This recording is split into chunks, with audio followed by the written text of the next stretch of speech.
guys welcome back to my YouTube channel আৰু মই এতিয়া গৈ আছোঁ আমাৰ যি আগতে দেখুওৱা ভিডিঅ'ত আচলতে কলৰ খেতি কৰা হোৱা বুলি দেখুৱাইছিলোঁ আৰু সেই কলখিনি আচলতে কেনেকুৱা হৈছে বা এতিয়া কিহৰ প্ৰয়োজন হৈছে সকলোবিলাক আপোনালোকক দেখুৱাই থাকিম তাৰ কাৰণে মই এতিয়া ৰেডি হৈছোঁ আপোনালোকে দেখিছেই গতিকে এটাৰ পিছত আন এটা ষ্টেপ বাই ষ্টেপ দেখুৱাই থাকিম আপোনালোকে কিন্তু ভিডিঅ'টো শেষলৈকে চাই থাকিব আৰু যদি মোৰ চেনেলটো ছাবস্ক্ৰাইব কৰা নাই শ্বেয়াৰ কৰা নাই লাইক কৰা নাই এতিয়া লাইক কৰক শ্বেয়াৰ কৰক আৰু ছাবস্ক্ৰাইব কৰি মোক আগবাঢ়ি যোৱাত সহায় কৰক মই এতিয়া ক'ত আছোঁ নিশ্চয় গমেই পাইছে এতিয়া কল খেতিৰ মাজত আছোঁ আৰু আপোনালোকক আগতে বা আগৰ ভিডিঅ'ত দেখুৱাইছিলে আচলতে কল খেতি কেনেকৈ কৰা হয় বা ইয়াৰ ফাইদা কেনেকুৱা বা লাভ কেনেকুৱা হ'ব পাৰে আচলতে কিছু কষ্ট কৰিব লাগে আৰু কষ্টৰ ফল সদায় মিঠা গতিকে আমি আজি কিছু সাৰ প্ৰয়োগ কৰিছোঁ আচলতে আৰু যথেষ্টখিনি ভালেই হৈছে কলখিনি আৰু প্ৰায় এতিয়া কল ডিল অহাৰ সময় হৈছে যেহেতু অকণমান চোৱা চিতাৰ প্ৰয়োজন হ'ব আৰু গতিকে সেয়েহে আজি আমি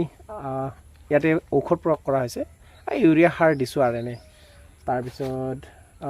আপোনালোকক দেখুৱাম চাই থাকিব কেনেদৰে ইউৰিয়া সাৰ দিয়া হৈছে বা আৰু কি মানে প্ৰচেছ আছে আচলতে বা কেনেকৈ কৰিব লাগে বা কি কৰিলে বেছি মানে গছজোপা আচলতে মজবুত হয় সকলো তথ্য আপোনালোকক দি থাকিম আপোনালোকক মই প্ৰথমতে দেখুৱাব বিচাৰিছোঁ আমাৰ আচলতে কলৰ যিখন বাগিচা এই দেখুৱাব বিচাৰিছোঁ কলৰ বাগিচাখন চাই লওক কেনেকুৱা হৈছে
হেল্ল' গাইজ আৰু এইবাৰ আপোনালোকক মই দেখুৱাব বিচাৰিম আচলতে এই নতুনকৈ পখালি যি পখালি মেলিছে এই পখালিখিনি আচলতে কিয় কাটা হয় বা কিয় কাটি দিয়া হৈছে কাৰণ এই কাৰণে কাটি দিয়া হৈছে যাতে এই দুইজোপা যি গছ বা কলগছ ইয়াৰ গোটেইখিনি সাৰ আচলতে এই নতুনকৈ অহা পুলি দুটাই সমানে ভাগ ল'ব কাৰণে আমি এই দুটা কাটি দিয়া হৈছে আৰু এইখিনি কেতিয়া ৰাখিম যেতিয়া এই দুইজোপা কলগছে যেতিয়া ঢিলা দিব মানে আচলতে কল ওলাব আৰু সেই সময়ত আমি কি কৰিম এই দুইজোপা কল ৰাখিম তেতিয়া আমি কি কৰিম এই গুৰৰ পৰা আচলতে ডাঙৰ হৈ আহিব আপোনালোকে চাওক এয়া চাওক মানে দুইবাৰ কাটা হৈছে ইয়াতে একবাৰ কাটা হৈছিল প্ৰথমতে তাৰপিছত ইয়াতে একবাৰ কাটা হৈছে আৰু এতিয়া কি হ'ল ই ডাঙৰ হ'ল আৰু কেইটামান দিন পিছত ইয়াকো আমি কাটিম যেতিয়ালৈকে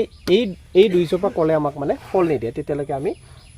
এই নতুনকৈ ওলা যিখিনি পখালি ইয়াক আচলতে আমি গুৰুত্ব নিদিওঁ গতিকে এই দুইজোপা কলক আমি প্ৰথমতে প্ৰাধান্য দিয়া হৈছে গুৰুত্ব দিয়া হৈছে যেতিয়ালৈকে কল নাহে গতিকে এইবাৰ আপোনালোকক দেখুৱাম অন্য এটা কথা গতিকে অন্য এটা কথা মানে হ'ল আচলতে ইয়াৰে সকলোবিলাক পাত কাটি দিয়া হৈছে কাৰণ এইকাৰণে পাতখিনি কাটি দিয়া হৈছে যাতে অলপমান ৰ'দৰ পোহৰটো অলপ বেছিকৈ পৰে বা অলপ ভাল হয় আৰু সেইকাৰণে কলৰ পাতখিনি বিশেষকৈ কাটি দিয়া হৈছে আৰু তলৰ বুনবিলাক প্ৰায় আপোনালোকে দেখিছে একদম চাফা হৈ আছে আৰু এইকাৰণে চাফা হৈ আছে কাৰণ আমি বিভিন্ন ধৰণৰ ঔষধ প্ৰয়োগ কৰিছোঁ ঔষধবিলাক প্ৰয়োগ কৰি থাকিলে বহুত ভাল হয় কল গছখিনি ভাল হয় আচলতে মজবুত হয় আৰু এইবিলাক দেখিছে আচলতে বেছি দিন নাই আৰু প্ৰায় কল দিয়াৰ সময় হৈছে গতিকে সম্পূৰ্ণ ভিডিঅ' আপোনালোকক দেখুৱাই থাকিম আৰু এনেদৰে চাই থাকিব যদি মোৰ চেনেলটো ছাবস্ক্ৰাইব কৰা নাই ছাবস্ক্ৰাইব কৰিব শ্বেয়াৰ কৰিব লাইক কৰিব আৰু কেনেদৰে উপাৰ্জন হয় বা কিমান টকা আমি বছৰত পাওঁ এই সকলোবিলাক তথ্য আপোনালোকক দি থাকিম মাত্ৰ ভিডিঅ'টো আপোনালোকে শেষলৈকে এনেদৰে সদায় চাই থাকিব গতিকে বাই বাই